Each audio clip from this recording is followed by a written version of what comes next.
the often surprising nature of living with the land. Our journey begins as dramatic and sudden changes are sweeping over the land. The approaching storm may seem violent and destructive to us, but to nature, it's a new beginning in the cycle of life.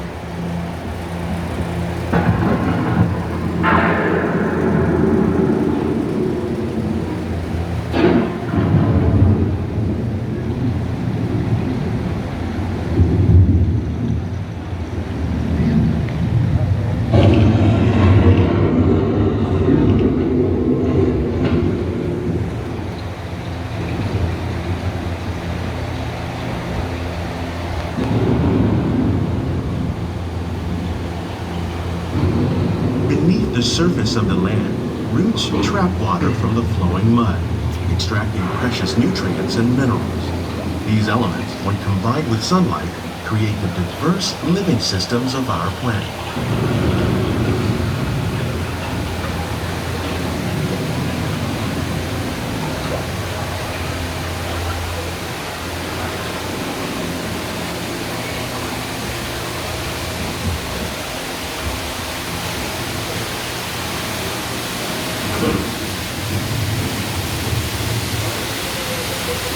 One of those living systems is the rainforest, home to the most amazing concentration of life on our planet. These dense and beautiful forests cover only a tiny portion of the Earth's surface, but they contain more than half of its plant and animal species.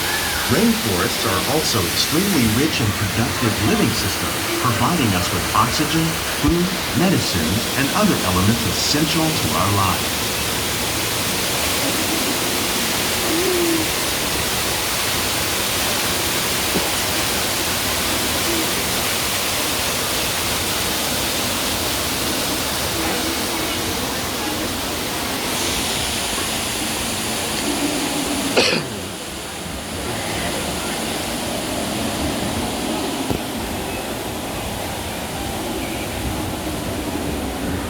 In the desert, nature has created a very different, but no less beautiful living system. And while this arid landscape may seem lifeless, it is very much alive. The plants and animals that have learned to survive in these harsh conditions make use of what little water they can find and avoid the scorching rays of the relentless sun.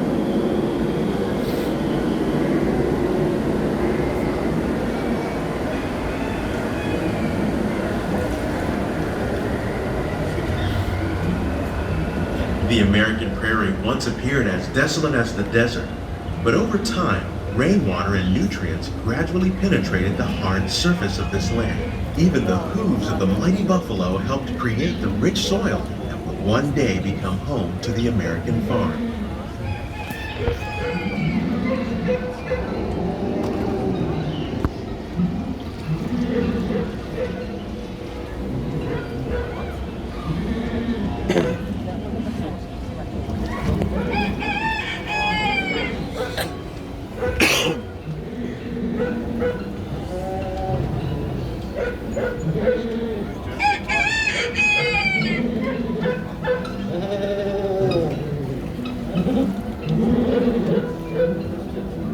Of all the forces at work on the land, humans have had one of the most profound effects. The need to produce food for a growing world led to the enormous use and sometimes overuse of the land. In our search for more efficient ways to grow food, we often fail to realize the impact of our methods.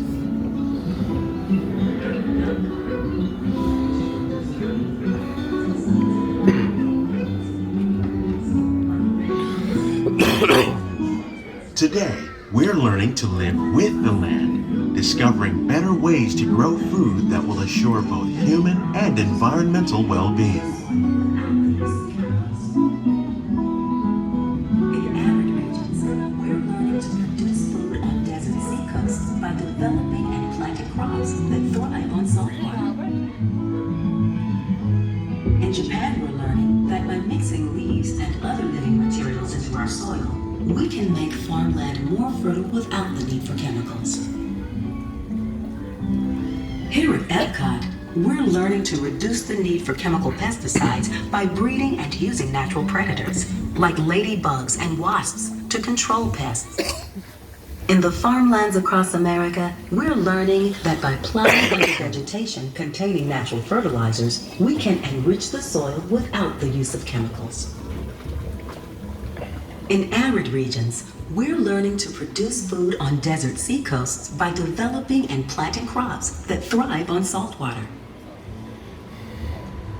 In Japan, we're learning that by mixing leaves and other living materials into our soil, we can make farmland more fertile without the need for chemicals. Here at Epcot, we're learning to reduce the need for chemical pesticides by breeding and using them. How will we meet tomorrow's growing needs for food production, yet still respect the needs of the land? Some of the answers are being discovered just ahead. To help us maintain these carefully controlled ecosystems, and for your safety, please remain seated in your boat at all times.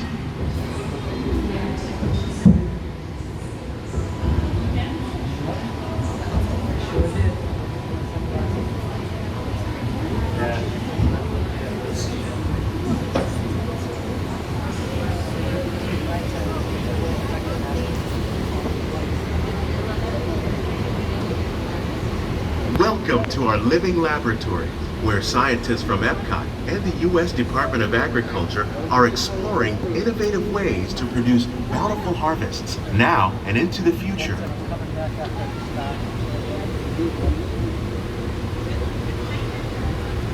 The tropics are home to the greatest diversity of plants on the planet. Many of these, like papaya, bananas, cacao, coffee, and rice, are well known around the world.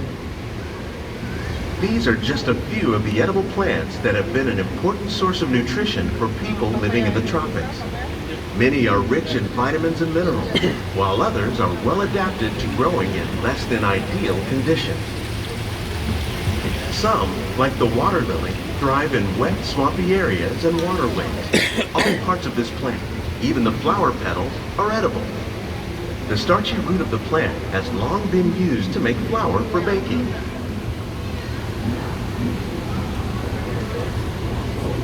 One day, many of these lesser-known tropical plants may be as important as the bananas growing on both sides of the boat. More than 28 million tons of bananas are eaten annually, making it the most popular fruit in the world.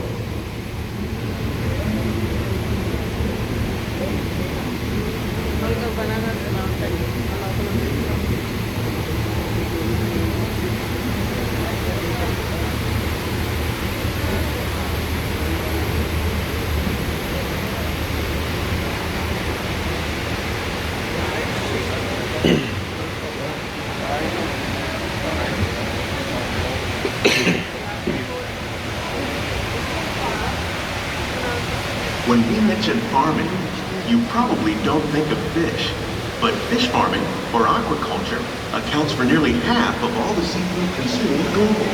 Tilapia, bass, and catfish, like the ones you see here, are three of the more popular crops raised by fish farmers. The sustainable system we're using here recycles the water in the tanks. As a result, we're able to save millions of gallons each year. Our small fish farm produces nearly 5,000 pounds of fish each year to serve in restaurants around Walt Disney World. Innovations like this one can play an important role in our efforts to produce bountiful harvests and still protect natural resources.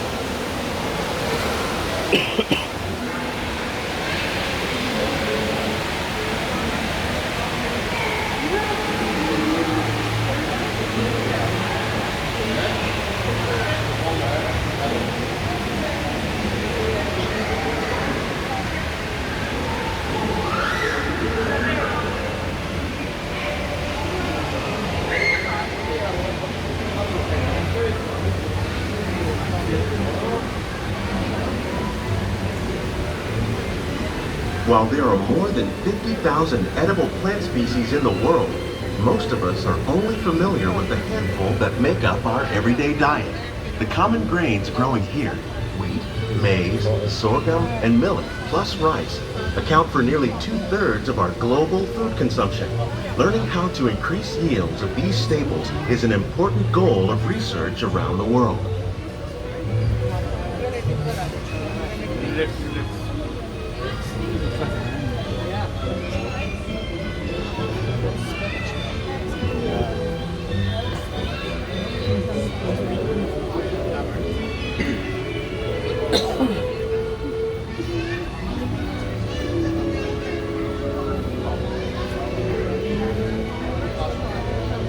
These plants are definitely on their way up. Innovative growing techniques like these increase yields while more efficiently using resources like water, fertilizer, and pesticides. Another innovation at work here is our integrated pest management program. By populating our greenhouses with beneficial insects that prey on harmful pests like aphids and flies, we are significantly reducing our reliance on conventional pesticides. We're growing these crops using our nutrient film system. This technique precisely controls and recycles water and nutrients. With it, we can produce over 27,000 heads of lettuce a year in this one small area.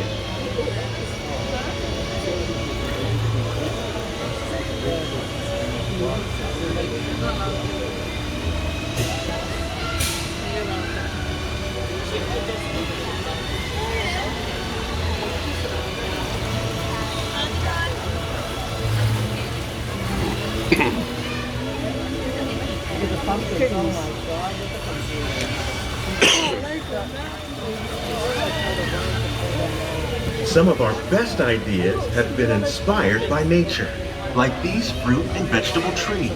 By growing these ground plants vertically, we can increase yields and better control diseases. These crops taste as good as they look. In fact, we serve more than 15 tons of produce from our greenhouses in restaurants here at the land every year.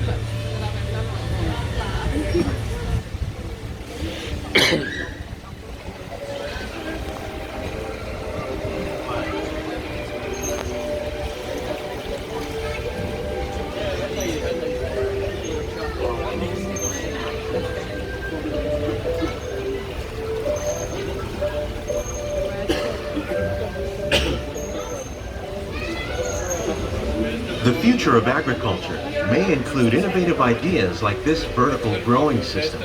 Plants grown in this way use a fraction of the space required by traditional growing methods. That saves water and increases production.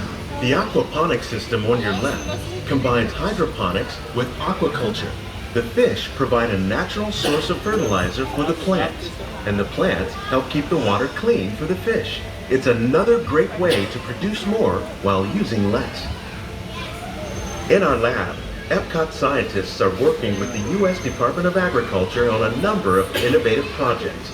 The goal of these efforts is to produce higher yielding and better quality plants.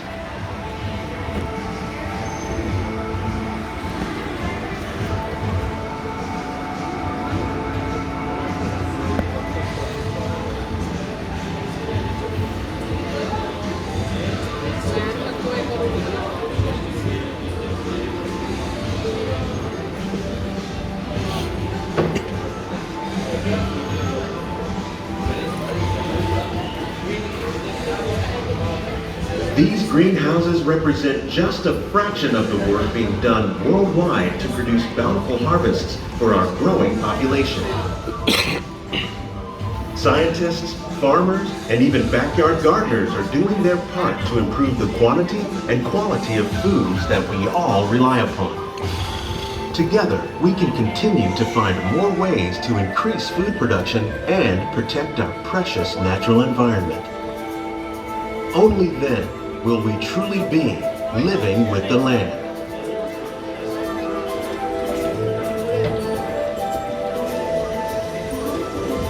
On behalf of Walt Disney World, we hope you've enjoyed this unique journey through our living laboratories. If you'd like a closer look, then check out the Behind the Scenes walking tour. It's a chance for the whole family to get up close and personal with the plants and growing techniques in our laboratories.